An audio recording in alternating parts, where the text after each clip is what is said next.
Hello, everyone. Welcome to this week's installment of the Epic Real Estate Revolution podcast. My name is Bruce Johnson. I'm the founder of the Epic Real Estate Investors Association here alongside with my co-host here, Mr. Logan Krutsch. Welcome, Logan. Hello, Bruce. How's it going, everybody?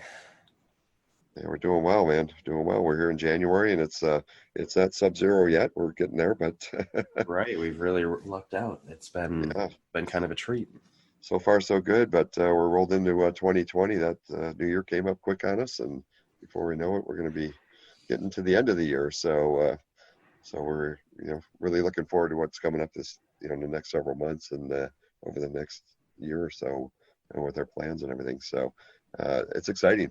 It's exciting times to be involved in real estate. We're in a really strong economy right now. The bull market's happening, and real estate values are strong, and just some incredible times we're in here right now, and I'm pretty pretty pretty stoked about what's going to be in store here in the next little while. Yeah, I can't disagree with any of that. Yeah, absolutely. So what's been going on your side there, Logan? So we actually have some pretty big news back at the multifamily that you guys have been hearing about. We have been undergoing this massive electrical rehab, basically taking it out of the old wiring system called knob and tube, and then bringing it up to a modern, basically something that meets code. And we finished that yesterday. Awesome. And that's just awesome. I've had the crew running around here for about a month and a half now. So it's like, okay, finally a little peace and quiet around here. Yeah. Did they get through the units that the residents were in as well? Yep. The entire building is now done. We have Sweet. our final little inspection this Friday, and everything's going to check out, and very, Awesome. very exciting. Cool. That was a big check mark off the list. That's for sure. Right. Yeah, that was pretty much the check mark off of the list. And now that it's checked off, it's like, oh, okay, just settle down, and now let's focus on positioning this thing correctly and, really kill it. High five, man. That's awesome. Well, very cool. Well, the last podcast we were talking about bringing your dad on, and you know what? He's on. He is He's on today's podcast. You and your father have been involved with our group, for almost, going on 2 years here this spring, and it's been awesome to have you guys with us and really take action on what you're learning. So we're honored today to have Mr. Kurt Krutsch on with us here. Kurt and Logan do business together. They've kind of united their forces in doing real estate together, and Kurt had come from a background of electrical engineer working for corporate America for several decades, and it was kind of seeing the writing on the wall coming up that the stability piece may be in question. So I think that's when he got interested in looking at some other options here, as what we call Plan B. So Kurt, welcome to today's podcast, man. It's great to have you on here. Oh, great. Yeah. Thank you for inviting me. It's been awesome to watch and listen to the first 5 episodes here. And it's really just the last couple of years have gone by so quick. And it's been really exciting and just like totally awesome. And it continues to be every day. Like, it's just fantastic. So, well, welcome to entrepreneurship. Yeah, it's good. It's great. Fantastic. Yeah. So tell us a little bit about your story, Kurt. I mean, you come from corporate America. And, so I've been working like a W-2 job, like literally for 41 years. I had, when I was in high school, I was 50. Even before that, I was doing like different like lawn stuff, had a little lawn business and stuff. But I went and got a permit so I could be the Brown's chicken breader when I was 15, and just to go out and get some, earn some extra money. And then after going to school, as you said, go into through engineering and ultimately into sales and marketing. And so about a 41-year run with the W-2 world. And then there was a couple of cuts about a year ago, and then some severance packages, and then just recently another round. And really, I say, even at the time, I say, fortunately, my name was on the list because it was a big company and they give nice, generous severance packages, which allow you to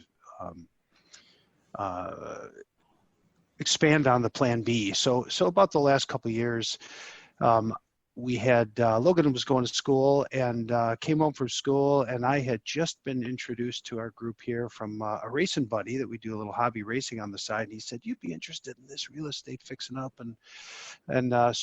so I went and checked it out, and then I said, "Yeah, it was really cool." And then brought Logan in, and he goes, "Dad, we absolutely should do that together." And I was, and I was looking for a more formal plan B to help my real estate. Had a little tiny bit of real estate, and so I said, "Okay, so let's join this." And since then, we have Logan and I have become much closer than ever, actually, and it's been very exciting from the father standpoint, Right. just seeing him grow and then executing on all this on what my plan B is and his plan A, which is now my plan A also, to expand our real estate corporation here, our historic ventures.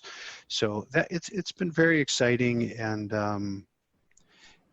I should have started it earlier, but life doesn't work that way.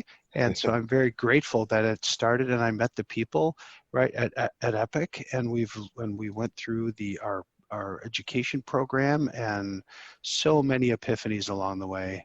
And yeah, so it's been it's really good. Even today, I'm sitting in this old historic mansion converted to 11-unit apartment building in Woodstock, and it's great because we've got a new batch. We've had some a little bit of change in our MO here. Instead of them being furnished apartments, they're unfurnished apartments now. So as we're fixing them up, we're bringing in some new clientele here, some new tenants, and it's just good to help some people out, give them some good housing, and it's just nice seeing the chemistry of this place change and grow, and it's healthy for them, healthy for Logan and I, and the place cash flows nicely, and that's not an accident. Right. That was intentional, and yeah. So one more little short thing. We had pertinent. When I was very youthful, right after college, I bought a condo, and just a little what I call the shoebox condo, just a little 1-bedroom condo, and I lived in there for a year, and then I rented it out and bought another condo, but that first condo, I just held on to it, and I kept the rents reasonable, and I had 5 people in that renters in that condo since 1994. Okay. And that enabled me it's been paid off for quite some time, and as we went through the program and learned more, my wife and I actually bought a duplex, and then the first duplex we bought, which was okay, it cash flowed okay, and then about through the first year of the program, we found a 2-flat, and I used a lot of the skills learned to negotiate better on the 2-flat, and then make sure it cash flows nicely. So it was awesome with just the transition. And then in last, I guess it was about February, Logan and I, we were literally driving by in his 2005 Ranger pickup truck, past this house, this huge mansion in Woodstock that had a for sale by owner sign in the front yard. And we're driving by, and I said to Logan, "Are you just going to drive by?" And he looked at me. I said, "Yeah, turn around." And said, "Call the number. Let's see what these guys got. Let's see what's cooking." And so he called. He goes, "I can call." And I said, "Okay, why don't you call him up?" And so he called, and the owner answered, Rich, and they hit it off very nicely. And it was on speaker, so I could listen to it. And it was a good call.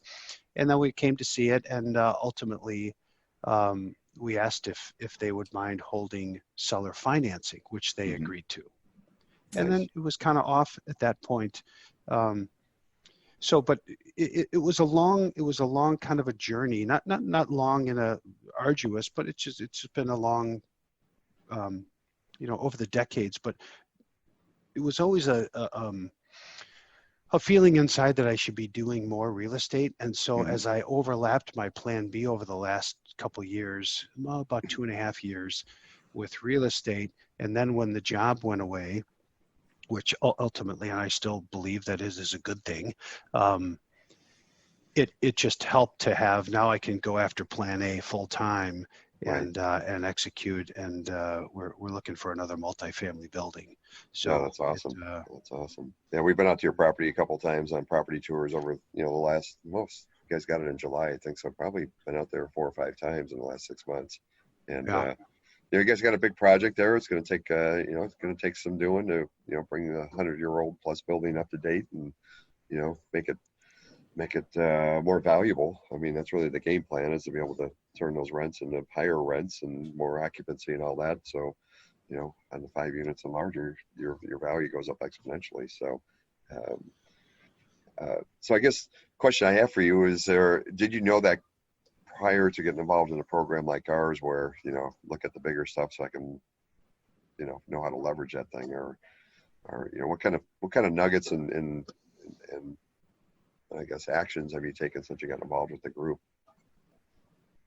yeah. The epiphany of the multifamily, and how under one roof with one set of gutters, a couple of water heaters, and 10, 11 toilets.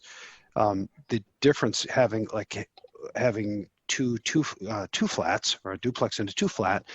Now I've got, each one of those units has their own set of gutters, and the nice thing is the efficiency of the multifamilies, and then of the 5 units and higher being commercial, and the way they value that. All of that was learned within the last year and a half. Yeah. Yeah. Yeah. And there's what other things have been helpful for you as far as moving forward in that plan?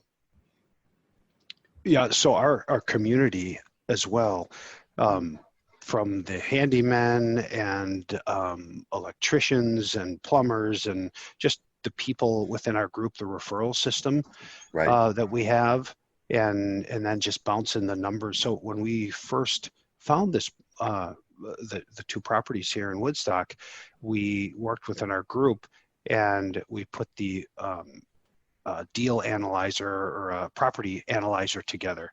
And Logan really championed that.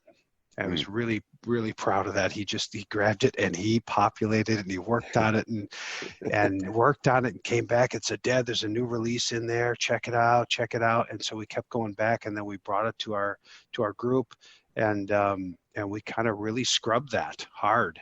And this property was interesting because one of the guys in the group is a very seasoned building inspector, and has many multifamily, or many single family properties that he rents out. And I said, that old house needs a little bit of everything and a whole lot of some things. And he said, yep. And you got to find the right person that can handle that, because most people can't handle it, and corporations don't want to touch it. And so I thought, yeah, I love fixing stuff like this up. So, but having that input gave us the security, and just having somebody looking over over our shoulders, give us like the warm and fuzzy to say, you know what, this feels right. The owners are, they're good people, and we're dealing directly with them, right? There's really no intermediary. At the end, the lawyers just wrote up what we agreed to. Right. And and so a little story at the end, when we closed on June 15th, it was a very relaxed closing, and Rich, the previous owner here, he stands up, he walks over to the other side of the table, and he looks at Logan, and he goes, "Come here, you," and he gives him a big bear hug. Right. And I'm just sitting there, I'm thinking, you know what, this is exactly what you couldn't have planned it this way, right? The stuff just happens and it grows on its own. But it was so good. And even now, right, they're fantastic people, and and so we pay them every month, and they're happy, and they're So you guys use different strategies in buying the property. I mean, the average guy off the street looking at something like that, going, "Oh shoot, I got to go to the bank and get financing and have a bunch of money to put down. I got to put a bunch of money into it. I don't have those resources." But you used seller financing. They're the bank basically for what, about 80% of the deal. Is that kind of a round number there? Yep. Okay, and then you About brought in 85%. 85%, and then you sold your condo that you had since 1995 and turned 1031 exchange that into capital to put down on the property and have for improvements, right? Yep, exactly. And then you brought in a self-directed IRA person that was able to, bring in the rest of the capital. So, I Yep. mean, you have three different types of financing dynamics that the average Joe doesn't really understand. And you know what? Having run this group for a number of years here, we get people that come in our group that have been buying property over the years. I mean, we had a gentleman just the other night at our group that has 72 doors, and he's in trouble. And it's like, wow, what happened? Well, didn't have that strategy or know the different strategies and how to put really make that thing work. And so we're looking at his portfolio, see how we can help him move forward with that thing so it doesn't bury him, because it's real estate is an awesome business if you understand the dynamics and you understand what a good deal is for you. But man, I've seen more than a few people come through that have bought properties and they hate being landlords and they pay too much for it. They're not charging enough rent and they just don't understand the numbers. And this business comes down to the numbers. I mean, fall in love with the numbers first and then fall in love with the property after that. And, it's got to make sense for you. So it's, it's pretty common out there. And you talk to people, I bought real estate years ago, I had it years ago, and I don't have it anymore. It just wasn't for me. And it's like, yeah, well, if you're trying to figure it out on your own, it can be a challenge. And I think that's, one of the key things that you and Logan found in a group like ours is, you got all the synergy going on there on a weekly basis. And even more often, we have each other's phone numbers and we call and talk and get together and mull over the deal and look at all the different options and, how can we make this thing work? And it's exciting to see you guys, father-son duo here get into it and really take the training and the community together and take action on it. And here we are, product of the product now. Yeah. Yeah, they say real estate's kind of a team sport. Mm-hmm. So you have to have a team, obviously, in order to play a team sport. And that's really what we found, Mm-hmm. Kind of together. There's kind of the local team here. Right. And then branching out from that, all the people we've met through the Epic Real Estate Group, you, Bruce, and really just everyone. And it's fantastic. Well, you guys ran our semester last fall, and the father-son team, and it's not just two generations there. All of a sudden, mom and dad are here. Now, Marge and John are there. That your parents, Kurt, and it's like, wow, this is really cool. You guys are really taking us on, and now you have nephews coming into the group and stuff, and it's like, everybody's seeing what you're doing, and they're like, man, we want some of that. Give me some of that. It's good stuff. Yeah. Yeah. It is good stuff. And Cameron is also in it. He was a W-2 person, worked at the same company as I did. And no, it's good. There's a big portion. There's a social aspect to that group of coming into the group. And then also from the time we started, the way we kind of think about it is the first 6 months, you're really getting educated and you're learning how to make some deals. And then by the time the property closes, you're probably into the second 6 months. Mm-hmm. And, but we had within the period of time, the last 12 months, we had like a 75% of the people had bought real estate, right? We had one guy with the Airbnb, another guy, right? A couple added a condo, another condo. And it was pretty powerful. It's powerful to help them grow and then help them make sure they're, kind of look out for some of the potholes along the way. Yeah. And there's no lack of potholes out there. That's for sure. And it's good to be able to get outside the perspectives on what you're doing and what you're up to and, look at this deal with us and, does it make sense? So yeah, it's exciting. And we're, now we're kind of split you guys up with our study group nights. And now Logan, you and one of the other products of the product, James is going to run the essentials group. And then Kurt and Terry are going to run our advanced cash flow group. And, we got a lot of things in store for 2020 here with some nice projects. You two are out looking at more multifamilies, and had you thought you could get into that space, just a few years ago, really, really understand it? speak for yourself, but I was kind of, as I was looking at multifamily, 'cause that's kind of like the shining, like the biggest level of real estate, I guess, that I really saw. Hmm. And I was like, okay, how do I actually get into there? I figured, oh, my path would be maybe like start small wholesaling, then maybe do some flipping, Hmm. turn that flipping into some smaller buy and holds, and then eventually get up to it. But no, we just, it's kind of like so many things all came together at one time, and then Right. we were prepared for when that moment happened. Yeah. And we were able to take advantage of it and just skip everything and then just go straight into the multifamily. Right. And Um, that's, it's awesome. I'm sure you guys had that quickening when the offer was accepted and you guys start going down that path. It's like, holy cow, this is like, could really happen, right? Yeah, well, that was when it became real. So Yeah, it was like, all right, exactly. we got to start moving forward here. Right. Yeah, I mean, it's been exciting. yeah, I mean, it's a marathon. It's not a sprint. I mean, a lot of the other programs out there are talking about going out making money next week as a wholesale deal and all that. And there's potholes with that too, just like with any business. And see people get frustrated because it's in today's economy right now. There's a lack of good wholesale deals. I mean, yes, they're out there. You gotta plow the fields really hard and to find good deals that make sense. And there's opportunity in wholesaling. I do some wholesaling when the deal makes sense. I mean, fix and flipping is another opportunity out there that we're doing some right now, and it's transactional income. I mean, you make some money on it, and it takes you 3 to 6 months to get it done, but it's okay. But the long-term game for myself and for you guys is really creating that passive income, Mm-hmm. and it's never truly passive because it's not just mailbox money that shows up without having to pay attention to it.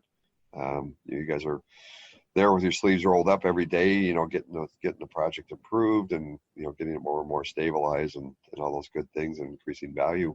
But long term, next 3 to 5 years, I see that looking at your numbers, you're probably going to double, maybe even more, value of that property. I mean, based Yep. on cap rates and all that. So Something about that.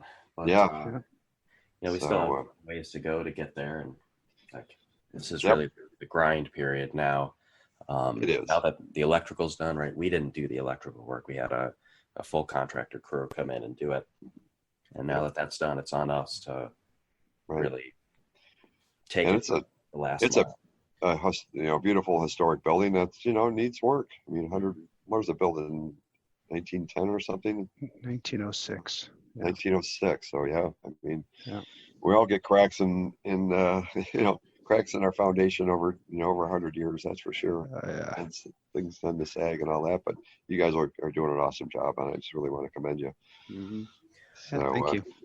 Yeah, well, Kurt, thanks for hopping on today. It's great to hear your story and the experience, what you guys are up to, and we get to experience that every week, inside of our group. And we're moving people in a positive direction. 2020 is going to be a breakthrough year for a lot of us, and if you're listening to this and you're inspired, you want to check out what we're up to. We meet every Tuesday night. You go to our website, epicrea.com. That's EPICREIA.com. We meet in Lake in the Hills, and we also do property tours a few times a month. Kurt and Logan, I think we're going to come out and see your Woodstock project in February again, right? Yeah, I believe so. And hopefully I see every single one of these listeners there. Yeah, that'd be awesome. So go to localpropertytour.com if you want to register for our next property tour. We do those usually on the second and fourth Saturday of the month. So, and then we have cash flow game nights that are coming up. So definitely check out our website, epicrea.com, and you'll see our schedule of things that we're up to here locally. No charge to attend. You can come do your due diligence, check out our group, talk to our people, see our projects that we're doing, and see if it's a fit for you. I mean, this is a business that requires attention. It requires a commitment, but it can be so rewarding if you take action on it, take action on what you're learning. So that's our podcast for this week. Next podcast, we're going to be getting into, getting focused for the new year. And there's some really great nuggets we're going to share with you on getting focused and really start making things happen for yourself in 2020. Mm-hmm. It's there's a lot of ways, a lot of different directions you can go in inside of real estate and business ownership, and to get real clear on what that looks like is super powerful, and it changed my life. Yep, absolutely. And it's just to reiterate, it will be a powerful episode. You listen to it, you do the things that we're going to talk about. You'll be oriented and motivated to go and accomplish those 2020 goals. And that's kind of what it's all about. Amen. So, all right. Well, once again, thanks, gentlemen, for being on with me. Logan, as always, it's a pleasure to be working with you on the podcast here. And everyone, thanks for joining us today on the podcast, and we will see you in the near future. Mm-hmm. Thanks, Bruce. Bruce. Thank you. Thanks for having me. All right. You're welcome. Take care, guys. We'll see you.